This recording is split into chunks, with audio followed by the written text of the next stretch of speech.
tous et bienvenue sur Socials.com. On se retrouve dans une seconde vidéo consacrée à l'interface du Sony Xperia Z1. On commence tout de suite par l'écran de déverrouillage qui est composé de deux parties. Une partie inférieure permettant de déverrouiller par simple glisser vers le haut ou vers le bas ou par code PIN ou reconnaissance faciale. Et la partie supérieure permettant d'ajouter ou de modifier les widgets. Donc pour cela c'est très simple, il suffit de glisser vers la gauche la partie supérieure de l'écran, appuyer sur le bouton plus et aller sélectionner le widget qui nous intéresse. Voilà un exemple avec l'heure. Moi j'ai pris un exemple avec Dash Clock, un widget très sympa et très utile pour ajouter plein d'informations. Et pour afficher un widget en taille supérieure, donc qui prenne tout l'écran, il suffit de le faire glisser vers le bas. Pour l'horloge, il n'y a pas d'informations supplémentaires. Pour Dash Clock, par contre, on pourrait avoir une liste d'informations, notamment la météo de là où on se situe. Dernière chose, l'écran de verrouillage, je vais supprimer ce widget pendant que je vous parle, l'écran de déverrouillage permet également d'accéder très rapidement à l'appareil photo. Sachant qu'il y a un bouton appareil photo sur le Z1, c'est pas forcément utile, mais sur les autres versions de Xperia, ça pouvait l'être. Avec un simple glisser vers la droite, on accède à la caméra. Passons maintenant à l'interface une fois le téléphone déverrouillé. Le centre de notification du téléphone est tout à fait classique. On retrouve à nouveau un accès rapide à des réglages qui sont éditables. On peut paramétrer en fait les réglages qu'on veut afficher en haut de l'écran, dans le menu réglage du téléphone. Ensuite passons au bureau classique de Android avec différents panels. On peut éditer ces bureaux en restant appuyé sur une zone libre d'un des écrans ou en faisant un pinch to dézoom, donc avec ses deux doigts on resserre vers le milieu pour accéder au menu édition du bureau. Donc on peut rajouter des bureaux autant qu'on veut, droite à gauche.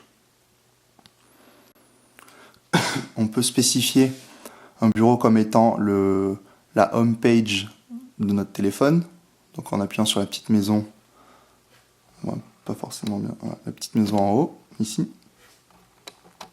Cela permet quand on est sur n'importe quelle page, en appuyant sur le bouton Home, de retourner à la page sélectionnée. On supprime très facilement un écran aussi. Et donc sur ces pages que l'on crée, on rajoute à souhait nos widgets, nos applications, c'est très rapide, des raccourcis par exemple pour un réglage précis, etc., etc. On peut effectivement aussi changer le thème et le fond d'écran du téléphone. Le seul bémol sur cette façon d'éditer notre bureau, c'est qu'on ne peut pas changer le positionnement des pages. C'est-à-dire que si cette page, je veux la mettre finalement à droite ici, je vais devoir la supprimer celle-ci, recréer celle-ci à la place de la première, etc. Donc la suppression, c'est très simple. Quand il y a des éléments dessus, il demande quand même une confirmation pour supprimer l'ensemble. Voilà. Donc tout à fait classique, mais très facile d'utilisation et très efficace. On passe maintenant au lanceur d'applications qui regroupe donc toutes nos applications.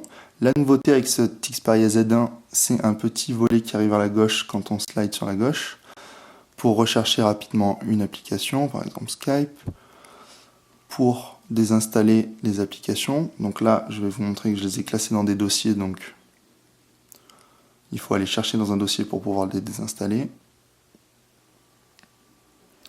Excusez-moi. Ensuite, on a différents tris possibles. Donc, ils appellent ça les catégories pour afficher nos applications. Donc, classiquement, par ordre alphabétique. Les plus utilisées. Par dernière application installée. Ou un tri personnalisé. Et c'est dans ces tris personnalisés qu'on peut aller faire des dossiers d'applications.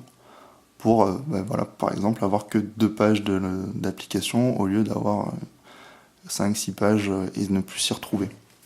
Donc ces dossiers-là sont faits directement dans le lanceur et on peut les glisser-déposer sur nos bureaux, voilà, pour gagner du temps. Donc c'est une très bonne chose. Là, quand on supprime un dossier, on supprime simplement les raccourcis aux applications sans les désinstaller.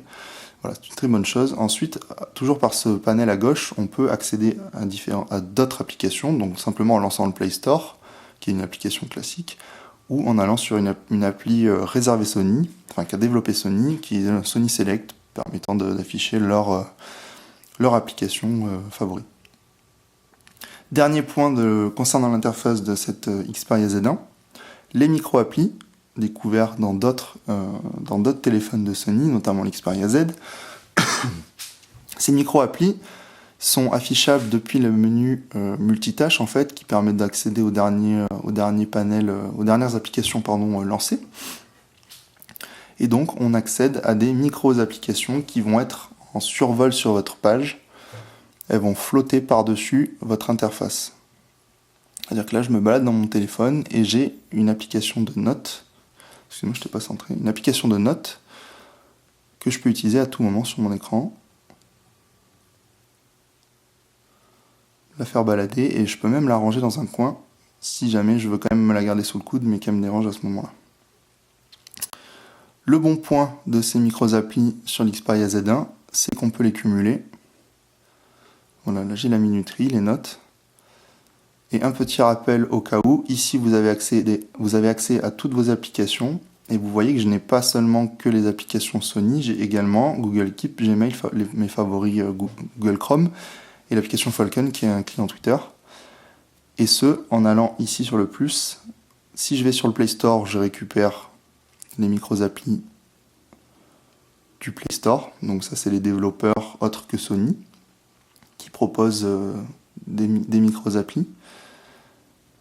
Et on peut également accéder à une page pour convertir nos widgets en micro-app. Donc par exemple un widget Allociné, ok, affiche-moi Allociné dans une micro-app. Voilà. Donc toujours flottant, j'ai une micro-appli Allociné si je veux me garder ça sous le coude. Voilà. On peut cumuler donc les micro-applis de nos widgets et les micro-applis de base, on va dire, comme la calculatrice, faire une capture d'écran, etc., etc. Donc voilà un bon point, les micro-apps de Sony, pas forcément utiles au quotidien, mais qui peuvent dépanner. Donc on peut en utiliser plusieurs, on peut convertir nos widgets en micro-apps, c'est toujours une bonne chose à savoir. Et là, c'est le multitâche classique. Je reviens rapidement sur l'interface du Sony Xperia Z1, juste pour vous montrer une petite évolution d'interface, notamment sur le menu, qui devient tout blanc. Les différents menus et sous-menus sont strictement les mêmes, mais voilà, l'interface est devenue blanche. Et cette même interface blanche se retrouve également sur les applications de base comme l'alarme et horloge de Sony, les alarmes internationales, enfin toute cette même application regroupée, la minuterie, un chronomètre, etc. Donc tout ça, ça a été un peu épuré. Vous allez me dire à la manière d'iOS 7, pourquoi pas. En tout cas, c'est blanchisé et un poil plus rafraîchi. Voilà. Donc ça, c'est au goût de chacun, mais c'est simplement pour vous montrer un peu la petite différence avec l'ancienne version avec l'Xperia Z, donc son prédécesseur, qui propose plus ou moins les mêmes interfaces, mais plus sombres. Donc là, voilà, ils ont voulu rendre ça plus clair. À voir si vous aimez ou pas. En tout cas, c'est pas personnalisable. Je parle vraiment de la couleur du menu et des applications Sony. Après, le thème du téléphone en lui-même, le fond d'écran, etc. est évidemment personnalisable. Voilà, c'était simplement un petit rajout dans la vidéo pour vous parler de ces interfaces un peu plus blanches qui sont caractéristiques du Xperia Z1. Voilà, bonne visite sur source.com.